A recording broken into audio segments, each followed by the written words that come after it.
January 26, 2026 at 6:47 in the morning, the earth beneath California decided it had enough. Southern California on alert this morning after getting hit by the largest earthquake there in 2 decades, sparking more than 160 aftershocks. The Hayward Fault, a 53-mile stretch of danger, tore open near Fremont. This was not a small shake or a gentle reminder. This was a massive 8.2 strength monster that moved at 6.5 feet per second. The break started 7.5 miles down in the dark crust and raced north until the entire system was screaming. This ground shift released energy that felt like 32 million tons of explosives going off under the most crowded streets in the state. People in Oakland felt the first hit as the earth moved side to side and up and down all at once.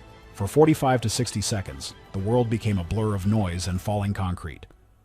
Ground shaking like this feels like an eternity when a house is trying to fall on its owners. Experts say the ground speed was twice as fast as gravity, which means things were literally being thrown into the air. The sound was a deep rumble that grew into a loud grinding of rock against rock. Windows broke in every direction and car alarms started shrieking in 9 different counties. The waves of the quake moved fast at over 2 miles per second. San Francisco's skyscrapers swayed far beyond what they were built to handle. Even in San Jose, the shaking was strong enough to crack old walls and toss heavy furniture across rooms. Sacramento is 90 miles away, but residents still ran into the streets as their floors moved. The ground literally split open with gaps as wide as 12 feet in some spots. Roads buckled like paper, and sidewalks shifted so much that property lines were no longer in the same place. This was the moment the Pacific Plate decided to lurch past the North American Plate. 160 years of built-up stress came out in less than a minute. Aftershocks started within 2 minutes with a 6.1 strength shake and then a 5.8. The Earth was clearly not done moving yet. So here's the deal. The initial strike was only the first chapter of a much longer disaster. Some people think this quake was triggered by something more than just tectonic plates. There are wild stories floating around that secret underground testing or even deep well injections for energy projects pushed the fault to its breaking point. While most scientists stick to the rock and pressure story, the timing of this event has some wondering if human hands played a part in the disaster. The sheer violence of the movement suggests that the fault did not just slip, but exploded with a force that defies normal geological rules. Some onlookers claim they saw strange lights in the sky just as the ground began to move, a mystery that has happened in other major quakes, but has never been fully explained by the mainstream experts.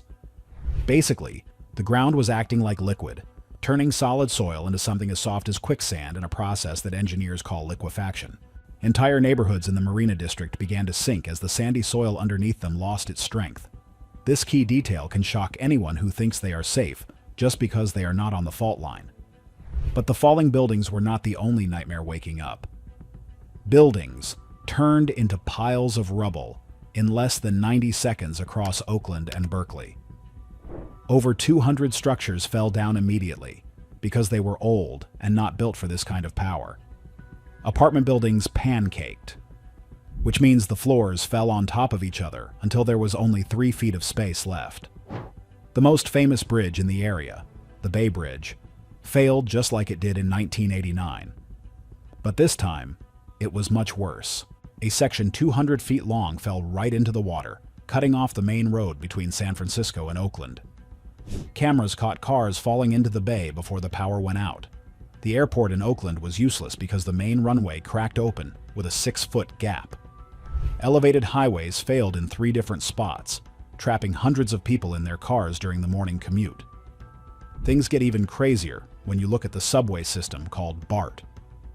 Tunnels started flooding as hundreds of water pipes broke and sent millions of gallons underground. People were trapped in the dark trains between stations, wading through water and hoping for a way out. The Transbay tube, which is a giant pipe under the water, took heavy damage that no one could fix quickly. In the middle of San Francisco, the financial district looked like a war zone. Glass from 40 different tall buildings fell onto the streets like deadly rain. The Millennium Tower, which was already leaning, tilted another 8 inches in the shake. Fire became the next big problem, because gas lines broke in 150 places. Firefighters could not do anything because the water pipes were broken. so there was no pressure in the hydrants. The power grid went out for over 2 million people as lines fell and substations shut down. Cell phone towers stopped working, and even the emergency radios had a hard time connecting. By 7:30 in the morning, early counts showed 400 people had perished, and thousands more were stuck under the steel and concrete. Hands down, this was the worst destruction the state had ever seen. There is a wild idea that the tunnels under the city were not just for trains. Some theorists suggest that a secret network of government bunkers exists deep beneath the Bay Area, and the collapse of certain buildings might have revealed entrances to places that are not on any map. These stories say the quake was actually meant to destroy something hidden deep in the earth, rather than just being a natural disaster. Others point to the fact that certain high-tech buildings stayed perfectly standing, while everything around them crumbled, leading to whispers about secret gravity-defying tech being used by the elite. Whether these stories are true or not, the mystery of what lies beneath the rubble is only beginning to grow as rescuers find strange metallic structures in the foundations of old buildings. For starters, the way the fires spread suggests they were not just from gas leaks, but from something much more intense, like electrical surges designed to wipe out digital records stored in the city. Even deeper underground, a new threat began to swallow the riders. The warning signs were there, but nature speaks a language that is hard to hear. 3 days before the fault snapped, a special station in Russia saw something very weird. They recorded electric signals in the air that were 10 times stronger than anything seen before. These signals lasted for 72 hours without stopping. A special measure called the Schumann Resonance, which is like the heartbeat of the atmosphere, spiked to crazy levels. Normal values are usually below 20, but this time they hit over 300.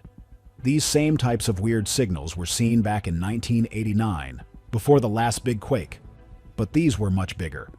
For weeks, small swarms of quakes had been popping up all over California. One town in the south had over 350 small shakes starting in middle January. Another town had 75 quakes in a short time. These shakes were not following the normal rules where they get smaller over time. Instead, they were building up like a drum roll. Even Oregon had a 6.0 magnitude quake on January 21, which should have been the final alarm. Experts like Stephen Burns warned that the stress on the coast was getting too high. There is a scary pattern from history where big quakes in the middle of the country are followed by huge quakes in California exactly 1 year later. This happened back in 1811 and 1812. Ground experts at the big universities had been watching the Hayward Fault for a long time, knowing it was overdue. Every year the plates move 2 inches, but if the fault does not slip, that energy just piles up. After 160 years, the fault had enough energy to do exactly what it just did. It is a mystery why these signals cannot be turned into a clear warning system for everyone. I am not going to lie, the signals were screaming that a disaster was coming. Things get really weird when you consider the theory of atmospheric manipulation. Some people believe that the strange signals were not from the Earth at all, but were actually being beamed into the atmosphere by high-tech antennas. The idea is that these waves can vibrate the ground and trigger faults that are already under pressure. Supporters of this theory point to the fact that the signals lasted exactly 3 days before the strike, almost like a countdown. They also mention that a major solar flare happened at the same time, which some think acts as a cosmic spark plug for seismic activity. There is even a wilder story that the Earth's core has shifted slightly, causing a ripple effect that is tearing the crust apart from the inside out. This would mean that the 8.2 quake is just the start of a global event, where the entire ring of fire wakes up at once. If the Earth's magnetic field is changing, it could explain why the animals were acting so strange weeks before the first shake. Some people say birds were flying in circles and dogs were barking at empty air, as if they could feel the very air becoming electric before the ground gave way. Nature left tracks in the air that no one dared to read. Behind the numbers of the dead are real stories of people fighting to stay alive. Maria Chen was in her Oakland apartment with her 2 young children when the building fell. In just 8 seconds, the 3-story building was crushed down to half its size. Maria is a teacher, and she had to keep her 6-year-old son and 9-year-old daughter calm in a tiny crawl space for 8 long hours. They could smell gas and hear their neighbors crying out for help. They were lucky and got pulled out by rescue crews in the afternoon. Deep under the water, the people on the BART trains were living a different kind of horror. When the lights went out and the water started coming in, they had to trust the voices of the workers to lead them through the dark tunnels. At the local university, students ran out of their dorms in their pajamas as the walls cracked and fell. One dorm building partially failed, and many students were hurt by falling pieces of the ceiling. Up in the hills, a man named Robert watched his home of 40 years slide down the mountain. The ground moved so much that entire foundations just let go, and houses tilted at angles that did not seem possible. The emergency shelters filled up instantly with families who had nowhere else to go. Children were crying and parents were staring at nothing, completely shocked by what they lost. Fire captains had to make the hardest choices of their lives, deciding which pile of rubble to dig into first, when they could hear voices coming from everywhere. By noon, 2,000 people were missing, and their families were posting photos online, hoping for any news.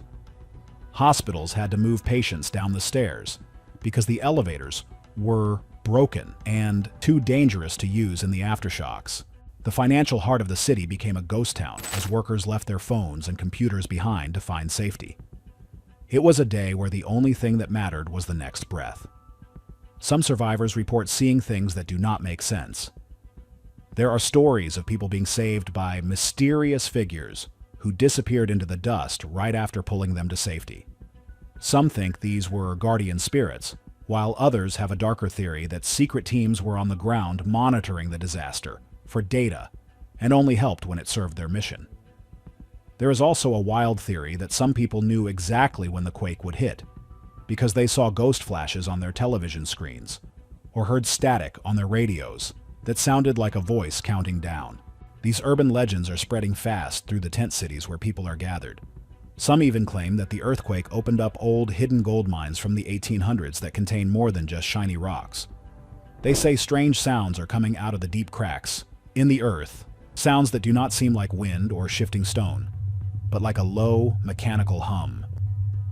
This has led to the belief that the quake might have disturbed something ancient and living deep within the California crust, a secret that has been sleeping for thousands of years. Money and power could not stop the earth from taking its tax. The price of this disaster is so huge that it is honestly hard to even wrap your brain around it. When you look at the first guesses, people are saying the state lost somewhere between $250 billion and $400 billion. That is a number with so many zeros it looks like a typo, but it is real. It makes this the most expensive disaster in the entire history of our country. Just think about the roads and the pipes for a minute. Fixing those basic things is going to cost more than $80 billion by itself. Then you have the Bay Bridge. It used to be this giant, strong thing. Everyone used to get to work. But now it is basically junk. Engineers are saying they have to tear the whole thing down and build it over again from the ground up because the metal is twisted and the concrete is cracked. Then there's the subway tunnel that goes under the water. It is a total mess.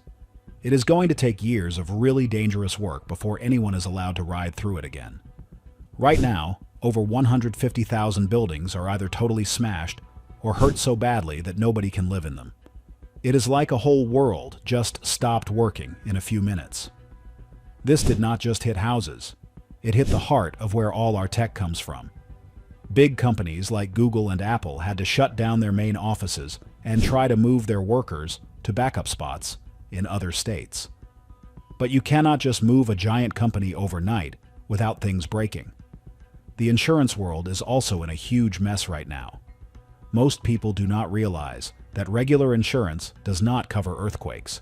You would think it would, but it is usually hidden in the fine print.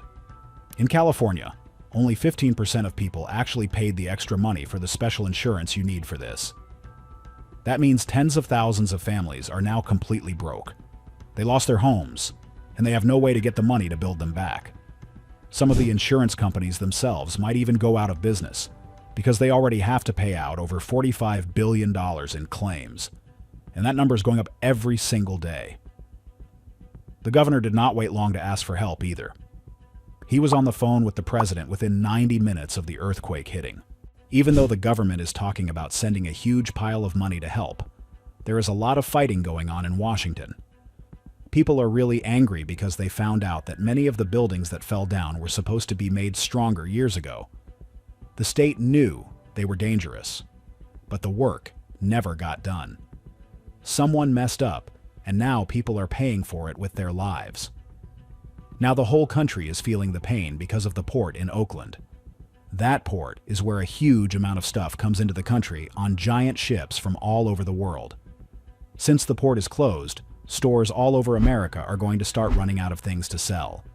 If you want a new phone or even just some clothes, you might be out of luck for a while. San Francisco usually makes $12 billion a year just from people visiting and going to restaurants. But all that money is gone now. No one wants to visit a city that is falling apart and has no power. The big question everyone is asking is whether we should even try to fix the Bay Area. Some big businesses might just pack up and leave forever. They want to find a place where the ground stays still and they don't have to worry about their offices falling over. The Hayward Fault did a lot of damage, but some scientists think it might have pushed the San Andreas Fault even closer to snapping. This leads to one of those wild theories you usually only see in movies. Some people are honestly starting to think that the state of California is going to break off and become its own island. Geologists say that is not how it works. But after seeing the ground move 12 feet in one jump, people are starting to wonder if the maps we use are about to change ever. If the ground can move that much that fast, who is to say what might happen next? But that is not even the weirdest theory out there. There is another idea that is even creepier. Some people believe the super rich people knew this was coming ahead of time. If you look at the records from the local airports, there was a huge spike in private jets leaving the area on January 24th. That is just a few days before the quake hit. Why were all those billionaires suddenly flying to the middle of the country? Or to places like New Zealand?